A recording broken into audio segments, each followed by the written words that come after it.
오늘 들려드릴 주제는 전도입니다. 박용백 목사와 김성우 집사의 전도한 이야기와 주디 플랭클린의 전도에 대한 이야기입니다. 전부 제가 전에 책에서 읽고 메모해 두었던 것입니다. 책은 1년에 2권 정도 읽었습니다. 제목 13세의 탈북소녀와 200마리의 회충. 1999년 3월 어느 날 나는 중국 영길에서 활동하는 사역자로부터 한 통의 전화를 받았다. 북한에서 건너온 13세 소녀가 병원에 입원해 있는데 급히 좀 와달라는 내용이었다. 나는 급히 비행기 티켓을 구입하고 그 다음날 영길로 향했다. 비행기를 타고 1시간 40분 정도 가서 연길에 도착하였다. 3월 초순이었지만 아직도 날씨는 살을 애는 듯이 몹시 추웠다.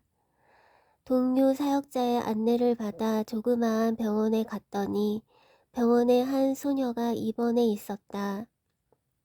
13세 된 소녀라고 하지만 고작 초등학교 3학년쯤밖에 되어 보이지 않는 왜소한 아이였다. 소녀는 북한의 작은 도시에서 살았는데 부모는 모두 고난의 행군 때 굶어 죽었다고 했다. 원래부터 건강이 좋지 않았는데 배급이 중단되면서 병이 더 악화되었고 아버지는 중풍으로 어머니는 결핵으로 고생하다 결국 굶주림을 이기지 못하고 운명하고만 것이다. 부모님을 여인 소녀는 1살 아래의 여동생과 함께 꽃제비가 되어 장마당을 다니면서 구걸하는 노숙자 생활을 했다. 그런데 하루는 배가 너무 아파 도저히 견딜 수가 없어 아픈 배를 움켜쥐고 보건의료진료소를 찾아갔더니 맹장염이라며 수술을 해야 한다고 했다. 그래서 바로 수술을 하긴 했는데 의약품이 없이 마취제도 없이 수술을 받은 모양이다. 얼마나 고통스러웠을까. 그렇게 맹장은 수술로 떼어냈는데 낡은 수술 도구로 집도하다 보니 창자를 건드리게 되었고 별다른 치료 없이 그대로 봉합해 버렸다고 했다. 수술을 마친 후 마땅히 갈 곳이 없던 소녀는 친척 집에 눈치 보며 며칠을 보내다가 여동생과 함께 강을 건너기로 했다. 강을 건너던 중에 물살이 너무 세어 동생이 급류에 떠내려 갔고 결국 시신조차 찾지 못했다고 한다. 홀로 겨우 중국에 도착한 소녀는 어느 조선족 집에 들어가 살려달라고 울부짖었고 그 조선족이 소녀에게 음식을 주고 옷도 갈아입을 수 있도록 도와주었다. 그리고 우리 사역자에게 연락하여 연길로 데려온 것이었다.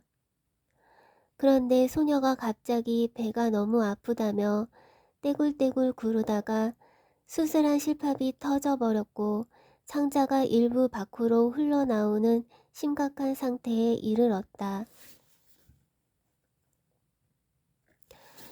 연길 사역자는 급히 조선족 의사가 근무하는 작은 병원으로 소녀를 데려가서 수술을 해달라고 부탁했다. 그랬더니 의사는 아이를 진단해 보더니 죽을 것 같다며 수술을 해줄 수 없다고 하는 것이었다. 탈북자이기 때문에 당국 몰래 수술을 해주는 것도 위험한데 만약 아이가 수술을 받다가 죽어버리면 자신의 신병까지도 위험해진다는 것이었다. 우리 사역자는 의사에게 끈질기게 부탁했다. 죽을 아이라면 하나님께서 저 아이를 우리에게 붙여주셨겠습니까? 만일 죽으면 우리가 몰래 산에다 묻을 테니 병원 문을 닫고 밤에 수술 좀 해주십시오. 사역자의 간곡한 요청에 의사는 마지못해 수술을 해주었다. 소녀의 배를 열어보니 200여 마리의 회충이 뒤엉켜 있었다고 한다. 회충을 제거하고 창자의 썩은 부분을 잘라내는 큰 수술을 하였는데 다행히 수술은 잘 되었다. 내가 도착했을 때는 수술을 마친 소녀가 회복 중에 있었다. 나는 그 소녀의 사연을 듣고 그가 겪었을 고통을 생각하니 너무나 안타깝고 불쌍하여 눈물이 쏟아질 것 같았다. 나는 소녀에게 예수님에 대해서 왜 그분을 그리스도라고 하는지에 대해서 복음을 풀어 설명했다. 소녀는 복음을 듣고 누운 채로 예수 그리스도를 자신의 주인으로 영접하고 새 생명을 얻었다. 나는 소녀에게 병원비와 생활비를 전달하고 병원을 나섰다. 못난이 목사 세계를 향해 날다. 박용배. 박용배 목사는 4살 때 사고로 어머니를 여의고 그 충격으로 인해 아버지가 알코올 중독에 걸렸고 아버지와 새형제가 알코올 중독으로 사망했습니다. 어려서부터 가난으로 굶는 일이 허다하고 군대와 직장에서는 폭력을 당했습니다. 쓰지 않고 힘들게 모은 돈은 전세금을 대신 받아와 달라고 부탁했던 친구가 갖고 튀었습니다. 박 목사는 외롭고 절망적인 시절 하나님께 부르짖었던 기도는 지금도 생생하게 마음속에 남아있다. 하나님, 99마리의 양들보다 한 마리의 길 잃은 양을 사랑하신다는 하나님, 길 잃은 어린 양 같은 저를 인도해 주세요. 저는 아무도 의지할 수 없는 고아와 같은 사람입니다. 하나님, 제 인생을 인도해 주세요. 요한복음 19장 30절에서 주님은 십자가에서 다 이루었다고 선언하셨다.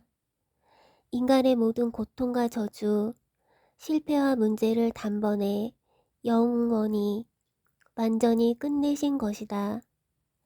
그러므로 그리스도 한 분이면 충분하고 완전하다.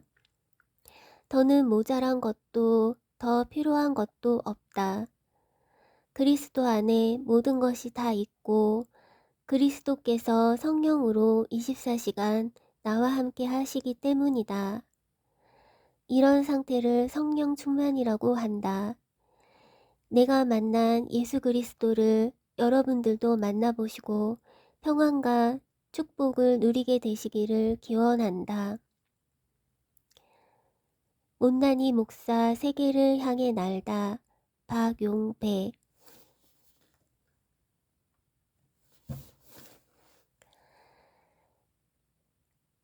다음 글은 천국 체험이란 책의 주디 플랭클린의 글입니다. 나는 낚시하고 있었다. 너무도 즐거운 시간이었다. 무엇을 잡으려고 하니 하나님 아버지의 갑작스런 질문에 나는 잠시 멈춰서 생각했다. 입가에 큰 미소를 짓고 이렇게 말씀드렸다. 사람이요. 나의 대답에 하나님이 큰 소리로 웃으셨다. 어떤 미끼를 사용하려고 하느냐? 이 질문에 또다시 생각해야 했다. 하지만 얼마 되지 않아 명쾌한 답이 떠올랐다. 나는 전보다 더 큰 미소를 지으며 천천히 말씀드렸다. 사랑이요. 훌륭하구나. 그 미끼를 사용하면 사용할수록 너는 더 많은 사람을 낳게 될 것이다.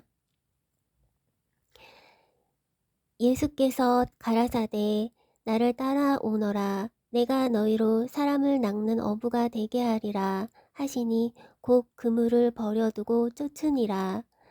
마가복음 1장 17절 18절.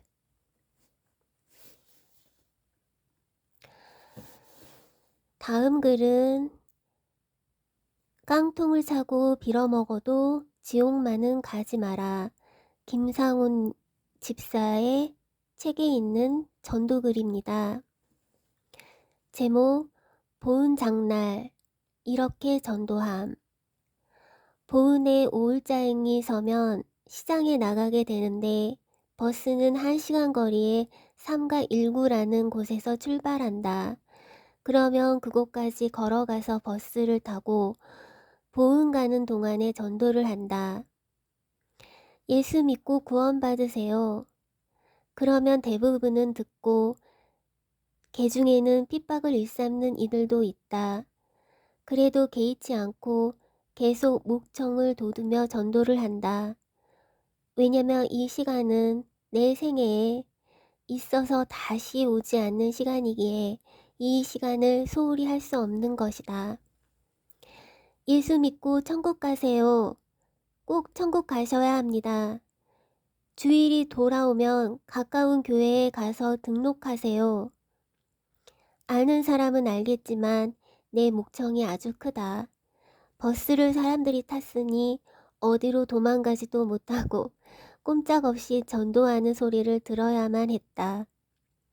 나는 때를 얻든지 못 얻든지 간에 전도를 원한다. 왜냐면 우리 주님이 제일 기뻐하시는 일이기 때문이다. 즉 내 본분이 전도다. 이 일을 위하여 내가 태어났고 이 일을 위하여 살다가 이 일로 내 생애를 마칠 것이다. 너는 말씀을 전파하라. 때를 얻든지 못 얻든지 항상 힘쓰라. 범사에 오래 참음과 가르침으로 경책하며 경계하며 권하라. 디모데후서 4장 2절.